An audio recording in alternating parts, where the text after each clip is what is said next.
Don't fall. Hey, you guys. I've been away for quite some time. Busy planning myself in London. I mean, in Belgium. As you know, I've just moved into a new country, and it does not take you a blink of an eye to establish yourself.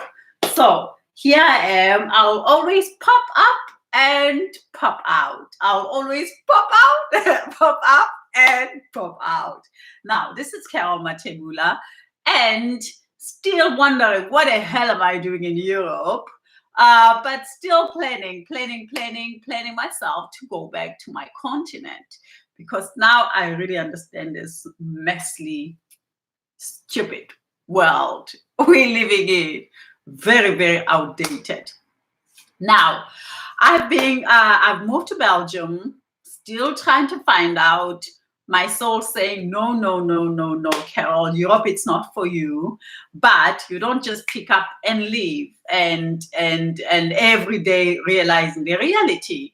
And the reality is that Europe would never be my home, because Europe does not see me as a full partner for its soil, while Europe thinks that Africa, it's their own. So there's this double standard that I feel. And as I'm getting older, I realize that I have always been in health and well-being, mindfulness and spirituality and all these things. But when you get older, I have always researched my spiritual understanding since I was 23 years old. Having to come from a space we call South Africa, I was really, really forced for me to unravel my inner understanding about myself. And I really closed myself away from the happenings of the world. I was not busy with the world. I was busy with my emotions and my health. As when I was a little girl, I nearly died when I was about 6 months old, and I was really, really ill. So that became my cornerstone of my teenagehood until I was about 30 something. Really, really, I was so much involved with health and well-being, our spirits, our emotions. How do we balance ourselves? How do I forgive all the things that has happened to me and all that? And I did lots of meditation, which I still do even today. I did lots of, whatever, you name it, of soul searching, I did. But now reality check knocked at my door in 2003. When I moved out of South Africa because of love, of falling in love with a man from Europe. And of course, because of me, I was kind of innocent, believing that we're living in a world, even though I'm brought up to believe that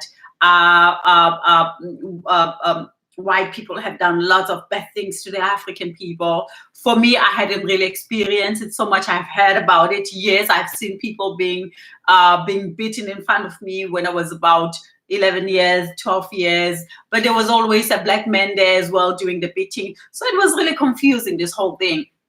But for me, as I said, I was not in this world to try to create, to kind of bring, to live under a space of revenge. I was never a person for revenge.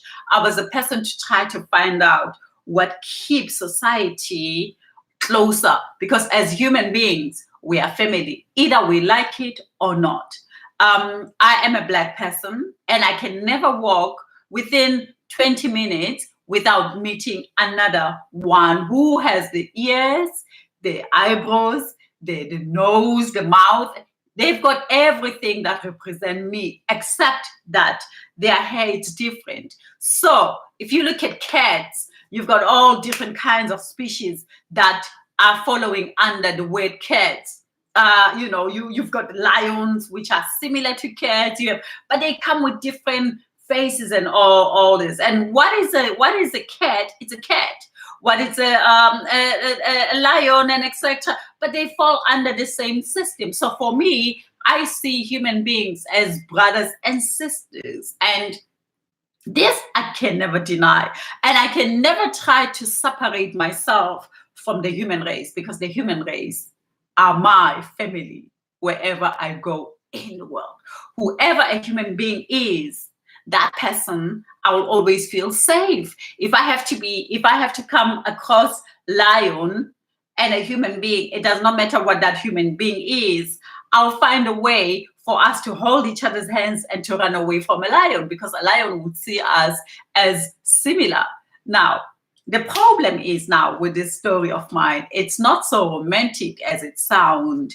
It's really getting to the nits and pieces that are ugly about this old system, outdated system, that we think it's so well educated. We think it's so well defined. We think but it's all really, really an empty vessel that keeps the world confused, that keeps the world suffering, that keeps the world under such bad conditions. When Mother Nature has given so much, Mother Nature has created a world where he protects everything that resides within it. But somewhere, somehow, long, long ago, whereby some of these called people who think they have created the Bible, where people have to read under that Bible that it's kind of suddenly covered with black, and inside it's white, and it's written with ink. And then that ink, everybody's so hypnotized around it. And I realized that, my God, we are not breathing because of some people have decided to create a story tale, and a story tale that keeps people not flourishing. It does not matter how much you do your best in this world, you will never flourish unless if you play the card of the system. And the system, it's designed by very few countries that are very greedy, and that has created things. Once you have a template that works, that template, it is not a template that the world will ever break away from it, because of they created a dangerous system. And this dangerous system comes from the ones who understand that there's a force in this world, and everybody believes in a spiritualness. Everybody believes in a spiritual realm that runs around us, and we do not have a power to touch it, but we know that the spirit, it's there. Every one of us, we wake up to it, or we know, even though we can't put our finger in it. But having to say that, we have those who think that they are very intelligent, who have taken that and manipulated it and created their own system. And this system, it's called political, it's called religion, it's called royalty, it's called, so these three things are the things that has stripped away the freedom of me, you, your generations who just came, your generation who's still coming, generation comes in, generation goes. And this system of the spider web, I call it, the spider web of the madness of the society, it's holding us. I'm one of those who works. I believe in sharing my being. I'm here to serve. So you are here to serve. So the other one is here to serve.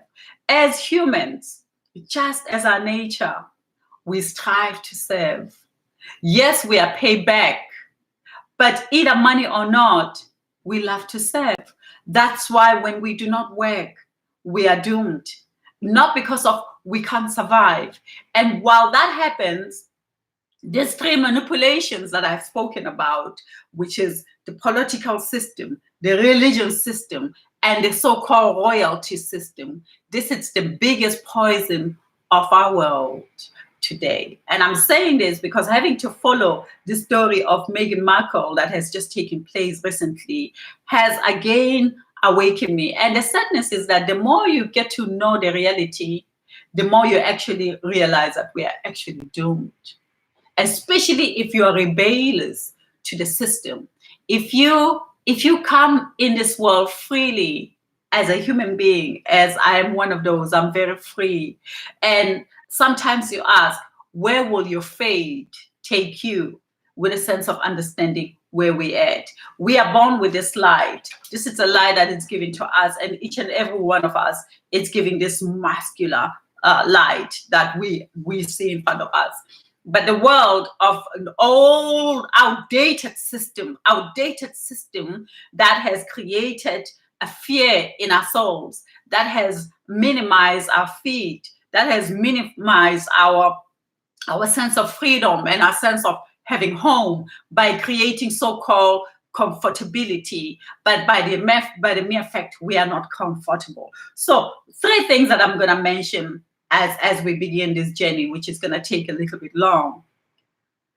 I have lived in Africa, and when I think of my home Africa, I was very free in my home Africa, even though I had so-called the Western world always reminded me, either with the way they hood the car, either the way they looked at me with that anger that you gotta remember, we are there, we are the ones who runs the world. We are the one who has understanding of the world. You answer to us.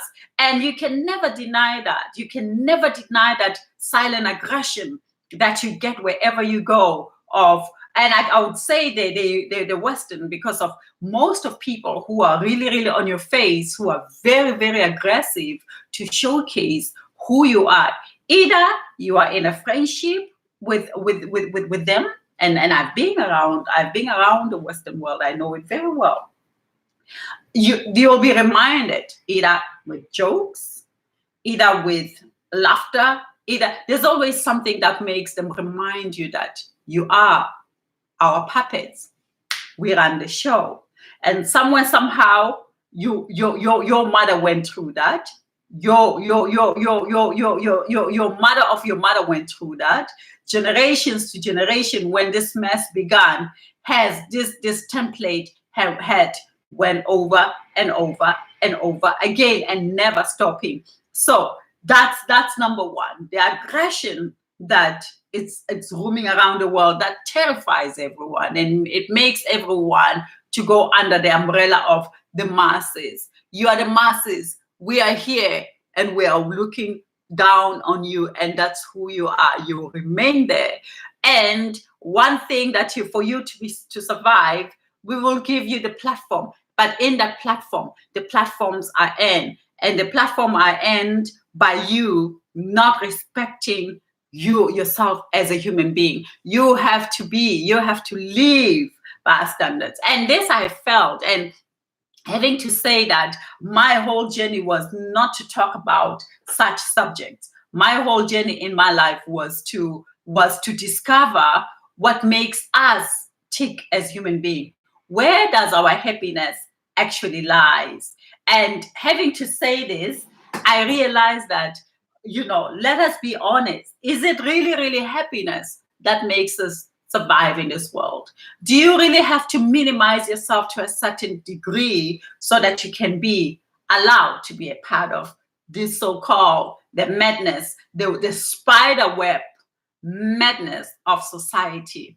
Now, having to see the story of Meghan Markle, not long ago, I was in the United Kingdom, moving from Belgium into the United Kingdom, still doing my research of where does the freedom lies.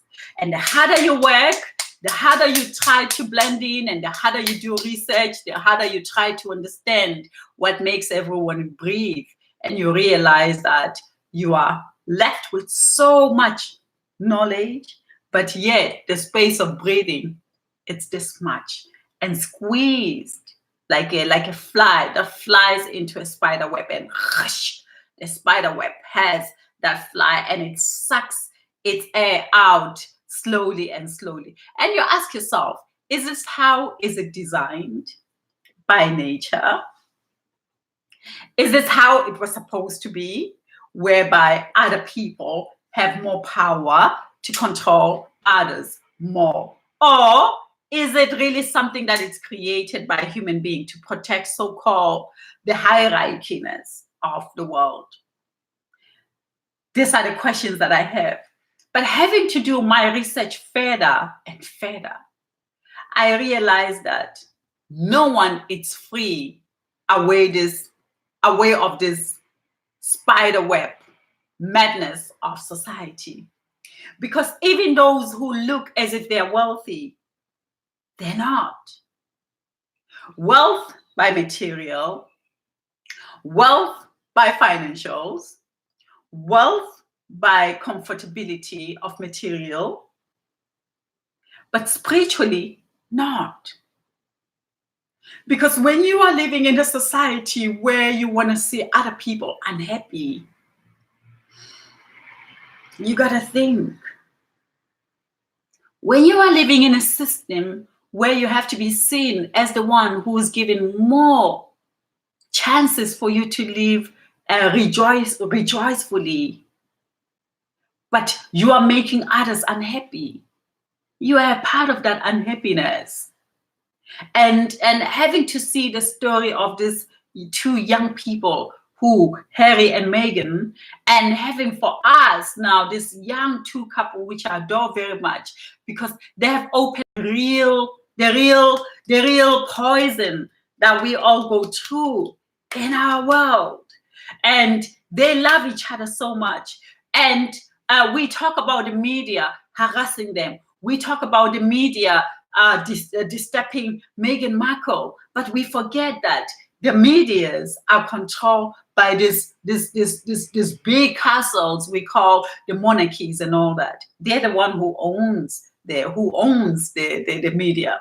They're the one who sends signals to the media, what the media has to tell and how they have to say it. Have you ever noticed that when the news are sent around the world, it's always come as a same script, and no one can change that script unless if it's people like me and you, just normal people who are making stories out there. The story of Harry and Meghan Markle will come different. But as long as it's media, it's like they're given one paper and say, in this paper, this is how you have to tell it. Ta ta ta ta ta. And don't miss the story.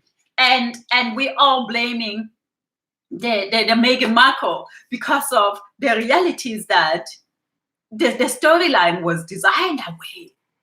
Blame the brown one. Our son loves him so much, and there's no other way that we can take our son away from him. So the best thing is that let's make this brown one very bad into the eyes of the society. And we will use our best friends, those that we pump money to them. While they make the story bad, we remain save the queen. But the queen as well, she's a puppet of those who are using her and to create this old, outdated, very, very outdated system that serves me not, serves them not, serves no one well, but it's just serving their fear and their fear of becoming the part of the magical essence of the spirituality that we all go around and we feel and we can never deny. And people like me, I say to myself, yes, I don't know where I'm at today. And this is my reality. This is my truly, truly me saying it out loud. Do I have a career yet? No. I have massive knowledge. I have massive information. I can go out there and create things within a blink of an eye and capture the financial world in my hands through manipulation. I can manipulate the system like crazy. But I'm not here to live in manipulative. I'm here to understand my soul. And as you and I doing our best to understand our souls, as me and you are called the masses, I say to myself, I'm so glad I'm a mass, because being a mass, it means I live with a resonation of the earth as it is. When the earth wakes up in the morning, it's connected with me, it's connected with you. The fact that you're working and you're earning your money and you come home and you've got a home that it's small, that it's clean, you can eat what you want, and then, but you don't have mass, rather remain small. But on the spiritual world, remain higher. So the manipulation that we see through the media that was attacking this Meghan Markle, it is that system, the same system that has used Barack Obama, that has used Nelson Mandela, that has used everyone who was brown to come in and say, at least one brown person came in a royal for a second. And and everything, it's a PR. Have you ever hear them say a PR stand that works well or it does not work well? So PR, the monarchy, and the politicians and the religious people, they live on informing us. The more we hear, the more their voices tells us on how to think. They are saying their media redesign our thoughts and redesigns our tomorrow, redesign our answers. The story of Meghan Markle, it's created really to bring so-called the new, but the new in manipulating society. And so I and you, my question is, how can we embark on the world where we are free? How can we embark as society? And I'm talking, when I say you and I'm not talking about Black only. I'm talking about as a white person. So my God, you are manipulated. You are given the glamour. You are given that you are the God of the world. You are given the essence of wherever you go, you can just flick the finger and have a freedom. It's seemingly, but behind closed doors, a Black girl, she's sexually abused. A white girl, it's sexually abused. A Black boy, it's sexually abused. A white girl, it's sexually abused. An Indian girl, it's sexually abused. An Indian girl, a boy, it's sexually abused. So there are real issues that create suffering through this world of how do you say? I call it forcefully illusion. It's forced. We are forced to believe that the world is glamorous. We are forced to believe that the world where you're living in as a masses, it stinks, it's useless, it does not have the bling blings, it does not have, and then every one of us, we strive to get to that. I've been